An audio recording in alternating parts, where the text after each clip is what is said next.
নমস্কার বন্ধুরা, এই দেখো আজকে আমি কি রেসিপি নিয়ে আসলাম। এই দেখো চিকেন লেগ পিস কিভাবে বানাবো। দেখো পুরো লেগ পিস কিন্তু আমি ডুবিয়ে ভাজিনি। কিভাবে বানালাম পুরো ভিডিওটা তোমাদেরকে দেখতে হবে, কেউ স্কিপ করো না, তাহলে বুঝতে পারবে না এত টেস্টি ইয়াম্মি রেসিপিটা কিভাবে আমি বানালাম। খেতে জাস্ট দারুণ হয়েছিল। প্রথমে দেখো লেগ পিসগুলো আমি এই যে একটু গরম জলে ভালো করে একটু সেদ্ধ করে নেব। দেখো চিকেনের গায়ের মধ্যে কত যে নোংরা থাকে, এই দেখো ফোটালে সেটা বোঝা যায়। এই দেখো সব কালো কালো জলগুলো সব বেরিয়ে যাচ্ছে। এবার সেদ্ধ বেশ প্রায় হয়ে এসছে। তারপরে আমি এই যে নামিয়ে একটু ধুয়ে নেব লেগ পিসগুলো। যেহেতু গেজা গেজা একটু নোংরা বেরিয়েছিল, তাই ভালো করে একটু ধুয়ে নিলাম জল দিয়ে। এবার ধুয়ে নেওয়ার পর যখন ঠান্ডা হয়ে গেছে, তখন আমি এই যে মাংসগুলোর গায়ের থেকে ছাড়িয়ে নিচ্ছি। আমি কিন্তু খুব একদম নরম করে সেদ্ধ করিনি, কারণ মাংসগুলো যাতে একটু শক্ত থাকে, মুখে দিলে পাওয়া যায় সেইভাবে রেখেছি। একদম মেশ করে নিইনি, মানে যে নরম করে ওরকম করে নিইনি। এই দেখো টেনে হিচড়ে আমি ছাড়াচ্ছি। ছাড়িয়ে এই হাড়গুলো আমি সাইডে রেখে দেবো। এই হাড়গুলো দিয়েই আবার এই জিনিসটা পুরো বানানো হবে। এই যে আলাদা করে রেখে দিলাম। এইবার দেখো মাংসগুলো হাত দিয়ে আস্তে আস্তে করে এই যে ছিঁড়ে নিতে হবে, ঠিক এরকমভাবে। বেশ কিছুক্ষণ একটু সময় লেগেছিল, কিন্তু খেতেও দারুণ হয়েছিল। এই কষ্টের কাছে খাওয়াটা দারুণ ছিল। এবার দেখো একটা সেদ্ধ আলু, কর্নফ্লাওয়ার, নুন, একটু জিরের গুঁড়ো, ধনের গুঁড়ো, কাশ্মীরি লঙ্কার গুঁড়ো, গরম মশলার গুঁড়ো, আর একটু ঝাল লঙ্কার গুঁড়ো, গোলমরিচের গুঁড়ো, ভাজা মশলার গুঁড়ো, ধনে, জিরে আর শুকনো লঙ্কা গুঁড়ো করে রেখে দিয়েছিলাম, একটু হলুদ সব দিয়ে, আর একটুখানি সয়া সস দিয়ে দিলাম।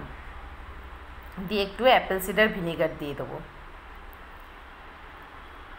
এই যে মাংসটা যতটা একটু মানে শক্ত শক্ত আছে, অ্যাপেল সিডার ভিনেগারটা ততটাই নরম করে দেবে, আর খেতেও খুব ভালো হবে। এবার আমি তোমাদেরকে দেখাচ্ছি। দেখো এইটা কিন্তু তোমরা যারা অন্য কিছু দিয়েও মানে মিশিয়ে নিতে পারো। আমি সবসময় এইসব কাজ হাত দিয়ে করতেই ভালোবাসি, কারণ এগুলো আমার মনে হয় হাত দিয়ে করলে একটা মনে শান্তি পাওয়া যায় যে আমি পুরোটা ঠিকঠাক করলাম। এই যে ভালো করে মিশিয়ে নিতে হবে আলু, মাংস আর মশলাগুলো। আগে ভালো করে মিশিয়ে নিয়ে তারপরে এর মধ্যে আমি ধনেপাতা, কাঁচা লঙ্কা, আদা, রসুন পেস্ট করে রেখে দিয়েছিলাম, এবার সেটা দিয়ে দেবো। আর একটুখানি পুদিনা পাতা ছিল, বেশি না, অল্প একটু পুদিনা পাতা ছিল, দিয়ে একসাথে পেস্ট করে নিয়েছি। নিয়ে এবার ভালো করে চটকে চটকে মেখে নিতে হবে, যাতে একদম সুন্দরভাবে মিহি হয়ে যায়। কিন্তু দেখো মাংসগুলো এখনও কিন্তু দেখা যাচ্ছে। আমি যখন মাংসটা ওর সাথে ভরবো আর ভাজবো, তখন খাওয়ার সময় কিন্তু মাংসগুলো বাঁধবে দাঁতে, যে হ্যাঁ আমি চিকেন লেগ পিস খাচ্ছি ফ্রাই করা। যে জিনিসটা খাচ্ছি তার নামের সাথে যদি খাবারের মিল না থাকে, তাহলে ভালো লাগে না। এই যে ভালো করে আলুগুলো একটু ডুমো ডুমো ছিল, তাই আমি ভালো করে ম্যাশ করে নিলাম।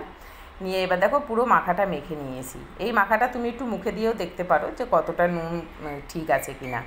আমি একবার দেখে নিয়েছিলাম, তা ঠিক আছে, কারণ যেহেতু এটা সেদ্ধ করাই সব দেওয়া আছে। এই যে দেখো এইবার এই যে লেগগুলো ছাড়িয়ে হাড়টা রেখে দিয়েছিলাম, সেই লেগের হাড়টার সাথে একটা লেগের ভালো করে আকৃতি করে নিতে হবে। এই যে দেখো আমরা ছোটোবেলায় এই যে মশাল ঘুঁটে বানানো হতো গ্রামে, দেখো আমার ঠিক বানানোর সময় সেই মশাল ঘুঁটের কথা মনে পড়ছিল, যে মা দেখো আমরা যে ছোট ছোট বানাতাম সেইগুলোর মতো। এই যে দেখো হয়ে গেল আমার এইভাবে বানানো। এবার আমি একটা থালার মধ্যে এগুলো সব রেখে দেবো। এটা যে পুরোটাই আলুও সেদ্ধ করা, মাংসও সেদ্ধ করা, এটা মোটা হলে কোনো রকম অসুবিধা নেই। এই যে দেখো এরকমভাবে সব আমি একে একে, আমি 6টা লেগ পিস নিয়েছি, কিন্তু আমি ভাজবো 4টে, কারণ আর 2টো লেগ পিস আমি রেখে দেবো। এই যে দেখো এখানে ডিম, ময়দা, কর্নফ্লাওয়ার, গোলমরিচের গুঁড়ো, কাশ্মীরি লঙ্কার গুঁড়ো, নুন আর একটু জল ভালো করে ফেটিয়ে নিতে হবে। আমার আগের দিনে যে চিকেন ভেজেছিলাম, সেই চিকেন ভাজার যে ব্যাটারের বাটিটা আমি ফ্রিজে রেখে দিয়েছিলাম, সেই বাটিটাতেই আমি গুলে নিচ্ছি। এই যে ভালো করে এরকম একটা স্মুথ ব্যাটার বানিয়ে নিলাম। এবার এটা একটা সাইডে রেখে, এই দেখো পাউরুটির সাইডে লালগুলো বাদ দিয়ে সাদা পাউরুটিটা আমি ভালো করে গুঁড়ো করে নিয়েছি মিক্সিতে।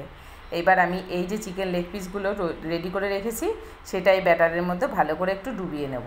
এই যে দেখো ঠিক এরকমভাবে ডুবিয়ে এইবার আমি পাউরুটির গুঁড়োর মধ্যে ভালো করে কোট করে নেব। আমি একবার কোট করেছি, তোমরা চাইলে 2বার কোট করতে পারো। 2বার কোট করলে বেশ ভালো শক্ত আর সুন্দর একটা ক্রাঞ্চি হয়। কিন্তু আমি যেহেতু এর মধ্যে ডিম দিয়েছি আর এতটা মোটা মোটা করেছি বলে একবার দিয়েছি, তাতেও যথেষ্ট শক্ত আর সুন্দর হয়েছিল। ওপরটা পুরো একদম কড়কড় করছিল। আমি তোমাদেরকে দেখাচ্ছি ভেজে, দাঁড়াও। এটা তৈরি করে আধা ঘন্টা আমি ফ্রিজে রেখে দিয়েছি, নর্মাল ফ্রিজে আধা ঘন্টা রেখেছি। আর যারা এক সপ্তাহের জন্য সংরক্ষণ করতে চাও তারা ডিপ ফ্রিজে একটা ভালো কন্টেনার কৌটোর মধ্যে, মানে সুন্দর একটা আটকানো কৌটোর মধ্যে রেখে তারপরে ডিপ ফ্রিজে রেখে দেবে, এক সপ্তাহ এটা ভালো থাকবে। এই যে এবার ভালো করে তেলটা গরম করে নিতে হবে, নিয়ে এবার একে একে এই লেগ পিসগুলো ছেড়ে দিতে হবে। এই দেখো, এবার আমি ছেড়ে দিলাম। যেহেতু এটা আধা ঘন্টা ফ্রিজে ছিল, ফ্রিজ থেকে বার করে আমি ভাজছি, ওই জন্য তেলটা যত গরম হোক দেখো মানে তাড়াতাড়ি কিন্তু ফুটছে না, জোরটা কিন্তু একদম বাড়িয়ে দেওয়া আছে গ্যাসের। এবার আস্তে আস্তে এক পিঠ হতে দেবো, বেশ কড়কড়া করে ভাজা হবে, লাল লাল। এই যে উল্টে দেবো আর এক পিঠ, এরকমভাবে। তোমরা কারা কারা এরকম চিকেন ফ্রাই খেতে ভালোবাসো তারা অবশ্যই কমেন্ট করে জানিও। আর যারা এখনও আমার চ্যানেলটিকে সাবস্ক্রাইব করনি তারা জলদি জলদি সাবস্ক্রাইব করে পাশে থাকা বেল আইকনটা প্রেস করে দিও, যখনই আমি কোনো নতুন ভিডিও দেবো তোমাদের কাছে নোটিফিকেশান যাবে। এই যে দেখো, আমি পরে আর একটা ছিল সেটাও আমি সাইডে দিয়ে দিয়েছি, সেটাও ভাজা হয়ে গেছে। এই দেখো এরকম লাল লাল করে ভেজে তুলে নিয়েছি। আমি পেঁয়াজ কাটছিলাম, এটা বসিয়ে দিয়ে সাইডে একটুখানি লালচে ভাবটা বেশি হয়ে গেছে, তোমরা আর একটু কম লাল করে তুলে নেবে, তাহলে দেখবে আরও বেশি টেস্টি হবে। এই যে দেখো এরকমভাবে একে একে আমি তিনটে তুলে নিলাম, এটা একটু লাস্টে দিয়েছিলাম তাই এটা একটু পরে তুলছি। এই যে দেখো এটা একটুখানি এক পিঠ হয়ে যাক, এই যে দেখো হয়ে গেছে, এবার আমি তুলে নিলাম।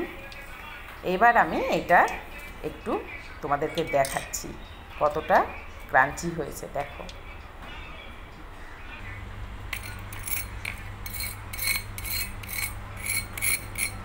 দেখেছো তোমরা, আওয়াজটা তো পেলে কতটা মুড়মুড়ে হয়েছে। এখানে দেখো কাসুন্দি আর টমেটো সস আর পেঁয়াজ দিয়ে খেয়ে নিলেই হয়ে গেল আমাদের লেগ পিস।